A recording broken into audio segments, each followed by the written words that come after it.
So hello guys, welcome back to another video. आज की video में हम एक शॉर्ट स्टोरी देखेंगे जिसका नाम है a dream of ridiculous man. ये फ्योदोर दोस्तोयेव्स्की ने लिखी थी। तो ये स्टोरी क्या है बेसिकली? तो इस स्टोरी में हमको एक आदमी दिखाया जाता है जो कि मतलब उसको सब रिडिकुलस बोलते हैं। रिडिकुलस मतलब स्टूपिड बातें करता है, ये करता है, वो करता है। उसके दोस्त भी उसको स्टूपिड बोलते हैं, ये बोलते हैं। और वो जो रिडिकुलस मैन है वो ऐसा क्लेम करता था खुद के ऊपर कि वो ऐसा कुछ तो जानता है जो बाकी के नहीं जानते। उसके जो पूरे अर्थ में उसका ऐसा मानना था कि वो जो जानता है वो बाकी कोई नहीं जानता। ये खुद ही अपनी कहानी बता रहा है कि मुझे लोग रिडिकुलस क्यों कहते थे।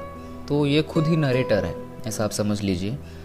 तो ये कहानी बताता है कि मुझे रिडिकुलस क्यों बोला जाता था।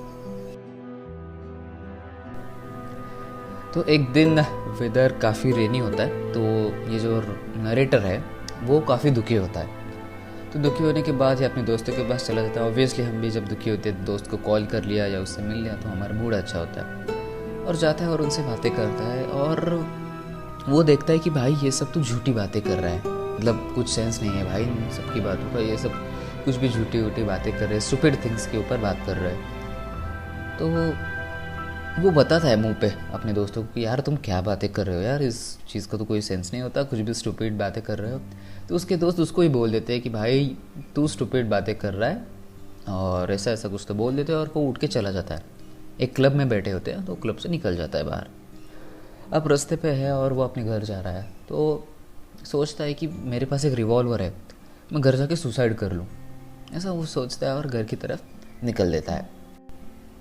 तो रास्ते में चल रहा है घर की तरफ, तो उसको रास्ते में एक लड़की मिल जाती है, छोटी सी लड़की होती है। और उसको ऐसा लगता है कि ये कुछ तो हेल्प मांग रही है मुझसे।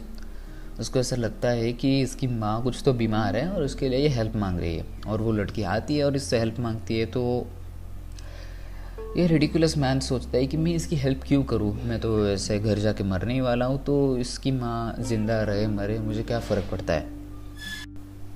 तो फिर ये लड़की उसका पीछा करती है थोड़ा बहुत और उसको मनाने की कोशिश करती है। लेकिन ये जो रिडिकुलस मैन है वो इरिटेट हो जाता है उससे और उसको चिल्लाता है उसके ऊपर। तो फिर उस लड़की को पता चल जाता है कि भाई ये तो अपनी हेल्प नहीं करेगा। तो वो सड़क क्रॉस करके दूसरी साइड चली जाती है दूसरे लोगों से हेल्प मांगने। तो ये जो नरेटर है मतलब रिडिकुलस मैन, वो चला जाता है अपने घर। तीसरे चौथी मंजिल पर रहता था तो अपने घर चले जाता है। एक कुर्सी पे बैठता है और अपनी रिवॉल्वर ऐसे सामने रखता है। तो उसको एक थॉट परेशान करता है। वो सोचता है कि यार मैंने इसकी माँ की हेल्प नहीं की या इस लड़की की हेल्प नहीं की, तो ये थॉट मुझे परेशान क्यों कर रहा है। मीन्स ऐसे ना वैसे तो मैं तो मरने ही वाला हूँ, तो उसकी माँ को मैं हेल्प करूँ या ना करूँ क्या फ़र्क पड़ता है, मैं मर गया तो दुनिया ख़त्म हो गई मेरे लिए। तो ये सब सोचता है और ऐसे रिवॉल्वर ऐसे हाथ में पकड़ता है। और उसको एक सडन चेंज है यहाँ पे।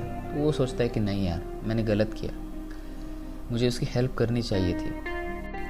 अब जैसे ही वो सोच रहा है कि मुझे उसकी हेल्प करनी चाहिए थी, तो उसको अचानक से नींद आ जाती है और रिवॉल्वर उसके हाथ में ही है। तो हाथ में पकड़ के ही सो जाता है वो वहाँ पे। हाँ, अब यहाँ से एक्चुअल स्टोरी चालू होगी, a dream of a ridiculous man. तो उसको एक सपना आता है।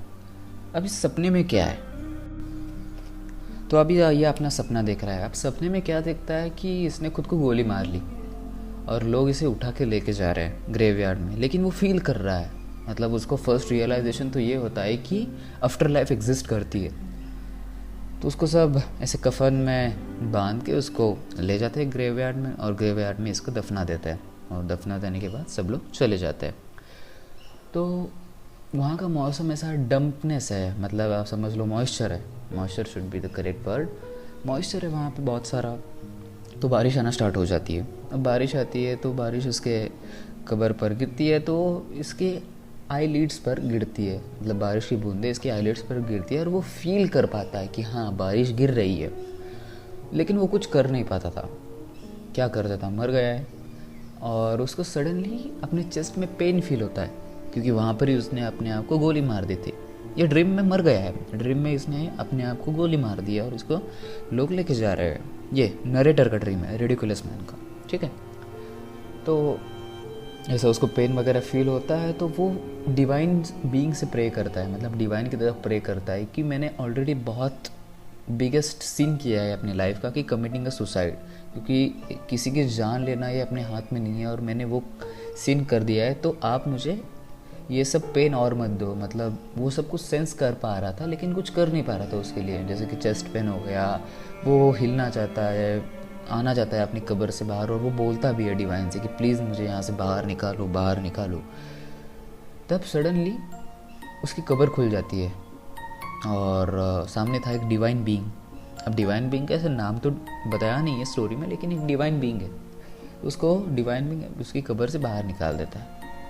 तो रिडिकुलस मैन तो घबरा जाता है, और उसको तो फर्स्ट रियलाइजेशन ये होता है कि आफ्टर लाइफ एग्जिस्ट करती है। तब डिवाइन बीइंग उसे लेके जाता है आसमानों में, बहुत दूर दूर दूर लेके जा रहा है पूरे स्पेस में, और उसको दूर से एक सन दिखता है। तो उसको वो सोचता है कि यार ये तो अपने सन जैसा है, लेकिन अपने सन जैसा मतलब अपना सन नहीं था वो, उसको लग रहा था कि सेम अपने सन जैसा है। और उसको और एक प्लैनेट दिखता है जो कि सिमिलर टू अर्थ था, लेकिन अर्थ नहीं था, ठीक है, अर्थ नहीं थी वो। तो वो डिवाइन बीइंग उसको अर्थ पे ड्रॉप कर देता है, मतलब ये दूसरे वाले एक प्लैनेट पे ड्रॉप कर देता है, और वो डिवाइन बीइंग वहाँ से चला जाता है। तब जब ये रिडिकुलस मैन को ये नए प्लैनेट पर छोड़ा जाता है, तो वहाँ के जो सब लोग हैं उसको घेर लेते हैं और उससे पूछताछ करते हैं कि क्या हुआ, क्यों हुआ। तो वो अपनी सब कहानी बताता है उनको। तो फिर उनके साथ रहना स्टार्ट कर देता है।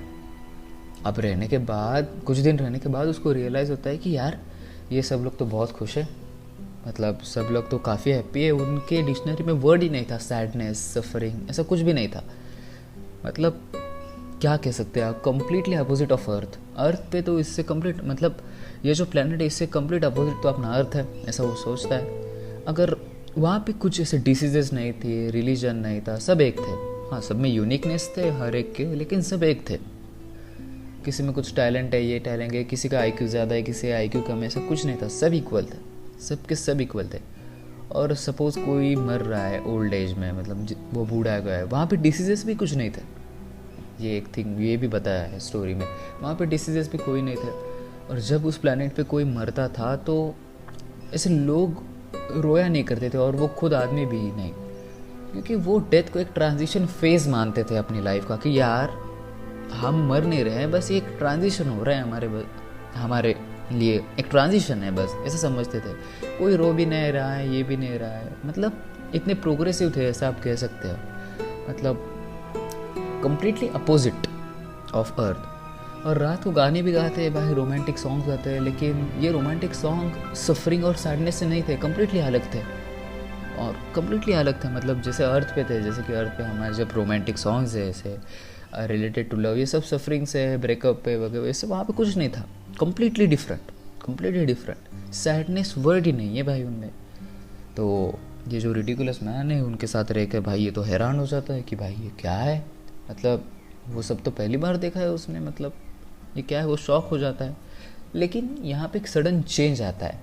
अब वो चेंज क्या है, और ये चेंज नरेटर ही लाता है, मतलब ये रिडिकुलस मैन ही लाता है। ये रिडिकुलस मैन उस प्लैनेट के सभी लोगों को झूठ बोलना सिखा देता है, तो सब झूठ बोलना चालू कर देते हैं। तो फिर सेम लाइफ क्रिएट होती है जैसे अर्थ पे थी, मतलब सब में ऊंच नीच का भाव आ गया, सब रिलीजन्स में डिवाइड हो गए, सब ऊंच नीच हो गए, सैड हो गए, सफरिंग हो गए, उनके भी गाने हमारे गानों जैसे हो गए। तो फिर ये जो नरेटर है, ये जो रिडिकुलस मैन है, वो गिल्टी फील करता है और रोता भी है कि, और उनको बताता है जाके कि भाई यार तुम ऐसे नहीं थे, तुम ऐसे थे, मतलब वो उनकी पहली कंडीशन बताता है। तो वो सब उस दुनिया के लोग उस पर हंसते हैं, और वो फिर भी नहीं रुकता, वो हमेशा बताता है उनको, लेकिन वो सुन ही नहीं रहे। और कई हद तक वो लोग इसको टॉर्चर भी करने लगते हैं उसके बाद, और उसको एक वार्निंग देते हैं, अगर तुम चुप नहीं हुए तो हम तुम्हें जेल में डाल देंगे। अब नरेटर अपने सपने से उठ जाता है और घबरा जाता है पहले तो अपनी वो पिस्टल को साइड में कर लेता है, और ये सपना उसको इतना लाइवली लगा, इतना रियल लगा कि उसको एक डिवाइन रियलाइजेशन होता है। और सबसे पहले उसको 2 रियलाइजेशन होते हैं इस ड्रीम से। नंबर 1 कि living is more important than understanding a life, और number 2 the way we love our self love others too. तो उसको एक 2 मेन रियलाइजेशन होते हैं इस ड्रीम से।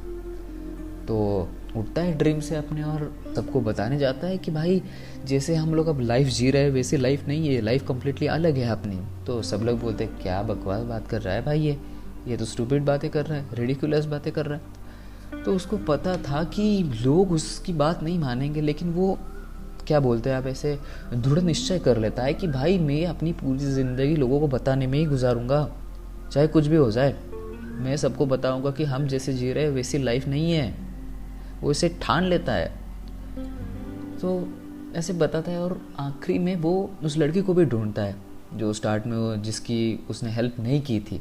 अब इस लड़की का बहुत बड़ा रोल था इसके अब ये डिवाइन रियलाइजेशन में। कैसे उसने उस लड़की की हेल्प नहीं की, तो जैसे ही वो रूम में जाता है, अपने घर में जाता है, तो उसको वो थॉट आता है। तो उसने इनफैक्ट उसका सुसाइडल थोड़ा सा डिले किया, सुसाइड अपना डिले किया। तो उस थॉट की वजह से इसको नींद आ गई, मतलब उस थॉट की वजह से नहीं, लेकिन तो उसको एक डिवाइन रियलाइजेशन हुआ। तो वो उस लड़की को ढूंढता है और आखिर में जाके ढूंढेगा भी वो इस लड़की को। तो इस तरह से ये स्टोरी एंड होती है। तो इस कहानी से हमको क्या पता चल जाता है बेसिकली कि जो फ्योदोर दोस्तोयेव्स्की वो very close to the reality थे। मतलब उनको थोड़ा सा ग्लिम्स आ गया था कि एक्चुअल रियलिटी क्या है, क्योंकि इस स्टोरी से हम लोग देख सकते हैं। मतलब उनको पता चल गया था, ऐसे कंफर्म तो नहीं कह सकता मैं, लेकिन हाँ उनको ग्लिम्स तो लग गया था कि वेरी क्लोज पहुंच गए थे वो रियलिटी के। तो इसके मतलब उस सोच को ध्यान में रख के उन्होंने ये कहानी लिखी होगी, ऐसा मुझे तो लगता है, आई गेस। तो मुझे कमेंट सेक्शन में बताएं आपकी कैसी लगी आपको स्टोरी। आपको ऐसे शॉर्ट स्टोरीज अच्छे लगते हैं तो बताइए, मैं ऐसे शॉर्ट स्टोरीज ही अपलोड करूँगा। या फिर अगर आपको ऐसे लॉन्ग बुक एक्सप्लेनेशन अच्छे लगते हैं तो वो भी बताइए। वो तो मैंने ऑलरेडी चालू कर रखा है, क्राइम एंड पनिशमेंट के 4 पार्ट मैंने ऑलरेडी अपलोड कर रखे हैं। अब डिस्क्रिप्शन में लिंक प्रोवाइड कर दूंगा, मैं वहाँ से देख सकते हैं। अगर आपको मेरा नरेशन अच्छा लगता है तो प्लीज़ कमेंट सेक्शन में मुझे बताएं। और do check the crime and punishment book explanation, वो भी बहुत सही किताब है। उसके अगले पार्ट्स में जल्दी लाऊंगा। तो मैं मिलता हूँ आपको अगले वीडियो में, तब तक के लिए bye bye and take care.